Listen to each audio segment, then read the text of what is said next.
What's good, y'all? It's your boy CHIEFtheOG, and welcome back to the Rich Before 30 podcast. Today we start Chapter 6, The Best Worry. Last episode we spoke about how to not take things personal and live every day of your life in heaven on earth. We also discussed giving yourself the appreciation and respect that you deserve. Today we will discuss how worry and fear are one and the same, and how your thinking can help adjust your spending habits. We will now begin Chapter 6, The Best Worry, in the book Rich Before 30 by Gavin Meredith. If you're reading along, we're beginning on page 139. Chapter 6, The Best Worry. The Best Worry. From experts across the world for generations, they have all come to a consensus that the only way to eliminate fear is with action. Worry and fear are one and the same. Worries are negative thoughts. Worry can make you physically ill. Worry is not tangible. Worry is not a disease or a virus.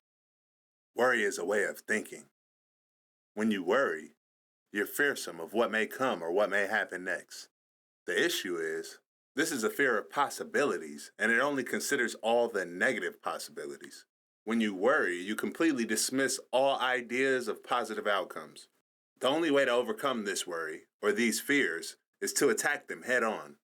To conquer fear, you must act. If you have a fear of dancing, you must dance. If you have a fear of eating pickles, you must eat pickles. If you have a fear of public speaking, you must speak in public as much as you can. When you attack your fears, they become smaller in your thinking. When you attack your fears, you regain control of your life. Whatever it is that you're worrying about, it'll be okay.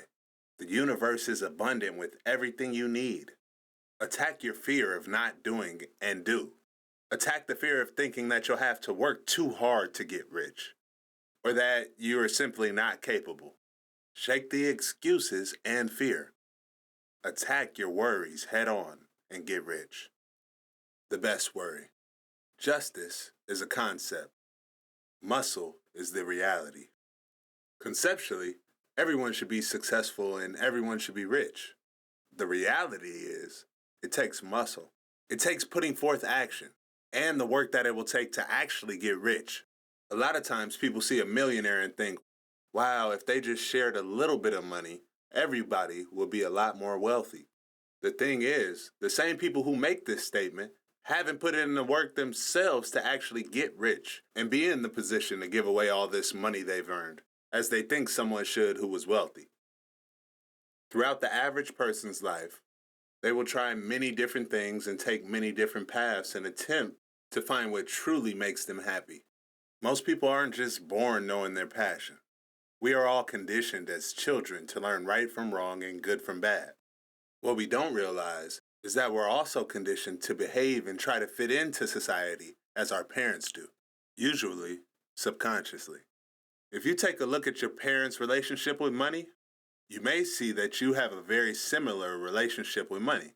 If your parents or parent went to work every day to just barely be able to pay the bills, chances are you will go to work every day just to barely be able to make bill payments.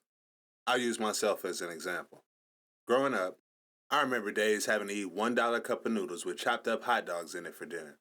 Not because this was our dinner of choice, but because my parents were trying to save for a large purchase.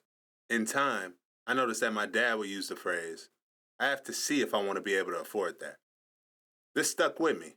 He obviously had the money to buy whatever he wanted, but did he want to be able to afford it? Well, yes, of course he was able. The real question was spending his money on whatever it was going to be a worthwhile investment? And taking a real look at anything that could potentially be slowing me down from reaching my full potential, I realized that my parents each had very similar spending habits. And also, I had picked up the same habits. My dad is an accountant, so money management is his thing. My dad will never run out of money because he understands that he must have more income than expenses. My mom works as a hairstylist, a very busy one at that. Really, she hardly ever takes breaks. This is a good thing. I'm sure you can imagine she makes bank. My mom has a habit of showering friends and family with gifts constantly. Hell, she hardly buys herself anything nice. But when she does, it's to celebrate her hard work or to take a vacation. I realized that both of my parents work really hard, all to be able to have some free time to enjoy with friends and family. I noticed that I was stuck in a cycle of doing the exact same. It works for my parents and has worked. I always wanted to be like the big time celebrities I saw on television who would buy their mom a new car or a new house. In this moment, I began taking all of my ventures more seriously. Take a look at your parents' relationship with money. Then take a sincere look at your relationship with money. Find the flaws in your habits and make adjustments so that you can finally get rich. The only way to eliminate fear is with action. No matter what you're afraid of, you just have to do it.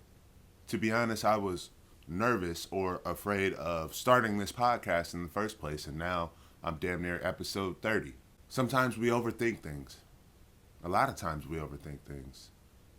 And the fear is rooted, and worry is rooted in a possibility of things, but the possibility, we only think of the negative. We hardly think of, all of the positive things, or we allow the negative ideas to outweigh the positive in our minds. This causes a buildup of worry and fear and worry and fear, and they're really one and the same. When you attack your fears head on, you take control of your life.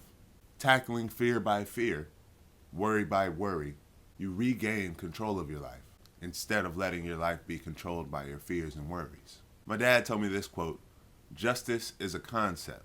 Muscle is the reality. In a fair world, everything would be even, correct?" Well, the thing is, it's a fair playing field for everyone. It's all in your thinking.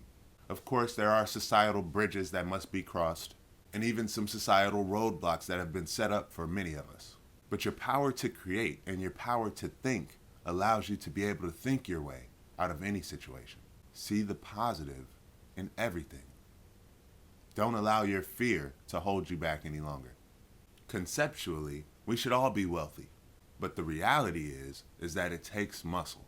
It takes putting forth the action to actually get rich. One thing that annoys me most is when people say, "Oh man, that person's a billionaire. If they just gave everybody a couple $1,000,000, the whole world will be rich," right? The issue with that statement is you're not the person with the wealth to be able to decide if you want to put your hard-earned money into everyone else for them to do what with it? Blow it like you would because you haven't figured out a way to earn it yourself. The way is there. We each have our own individual journey. Your happiness should always come first. These roadblocks that I spoke about, whether they're real or fictitious, society has conditioned us in a way. And if it wasn't for society, it's definitely our parents who have conditioned us to have a relationship with money similar to theirs. Think about how your parents spend their money and what their relationship is with money. Do they have a large savings? Are they always pinching pennies? Or are they extravagant spenders? Whatever your parents' relationship is with money, I'm willing to bet that yours is very similar. We must first realize our spending habits and our relationship with money to be able to make adjustments. Don't think negatively about money or that money is too hard to come by. Always think positively about your relationship with money. Take a real hard look at what your relationship is with money. Then you'll be able to decide what adjustments need to be made for you to finally get rich. If you haven't already, be sure to pick up a copy of my book, Rich Before 30 by Gavin, Chief Meredith, available on Amazon. I'm Chief the OG, and this is the Rich Before 30 podcast. See you next time.